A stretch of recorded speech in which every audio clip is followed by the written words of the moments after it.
gentleman from Ohio, Mr. Jordan, for his opening statement. Thank you, Mr. Chairman. Everyone can see through the Democrats' charade here today. This isn't about ethics or justice or the separation of powers. This is a partisan attack on the highest court in the land. The modern left has zero tolerance for people who don't adhere to their progressive ideology. Democrats control the executive branch, they control the bureaucracy, they control Congress, and they control this committee. Woke progressives control the media and academia.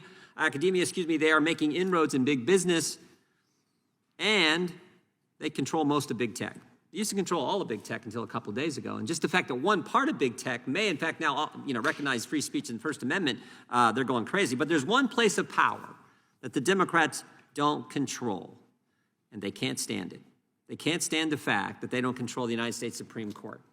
Doesn't matter that the conservative justices on the Supreme Court were nominated and confirmed by the Senate for life terms in line with what our founders put in the U.S. Constitution. Democrats can't stand that conservative justices serve on the bench, and they're willing to destroy the Supreme Court itself to get their way. They're so desperate to take down our time-honored institutions in furtherance of their radical agenda that last year senior members of this committee put out a bill to pack the Supreme Court. These Democrats, including the chairman and the chairman of this subcommittee, suddenly decided that despite 150 years of precedent, the magic number for the Supreme Court justices should now be 13. Just so happens that that's the exact number that would give Democrats a majority with the new appointments that would come from President Biden. The Democrat attacks on the integrity of the Supreme Court are not just limited to court packing. Prominent Democrats have said the Supreme Court is, quote, not well, and threatened to restructure the court if it doesn't heal itself, meaning decide cases the way Democrats want them decided. Senator Schumer called out Justice Gorsuch and Kavanaugh by name, telling them that they would, quote, will have to pay a price if they, quote, go forward with these awful decisions. Don't forget how Democrats treated Justice Barrett during her confirmation, questioning her faith, something that's mentioned in the First Amendment, first thing in the Constitution, questioning her faith and whether the, quote, dogma that lives around her or lives within her.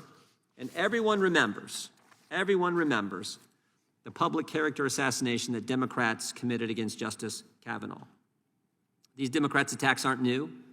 They go back 30 years, back to when Senator Joe Biden chaired the Senate Judiciary Committee.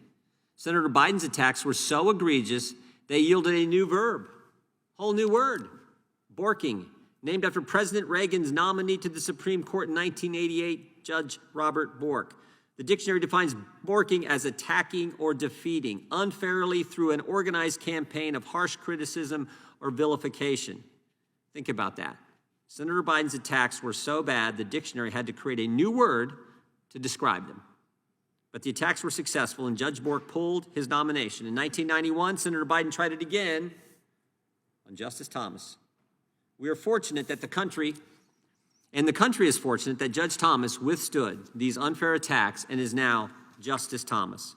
But here we are, 30 years later, and the Democrats on this committee are trying to finish what Joe Biden started. And don't take my word for it. Read the chairman's own memo. The memo the chairman put out in advance of today's hearing has a whole section on previous attempts to impeach Supreme Court justices. Why? Why would he reference that? The only plausible explanation for this is that they are desperate to try to build the case to impeach one of the sitting justices in the next few months so they can try to remove them and replace them with another Biden appointee. This is as wrong as it gets. The American people expect better from us. There's a border crisis. There's a 41-year high inflation rate that is hitting everyone's pocket. There's a war in Ukraine, and Democrats are scheming in their ill-fated attempt to remove a life-tenured Supreme Court justice. This is not what we should be focusing on. Mr. Chairman, I yield back.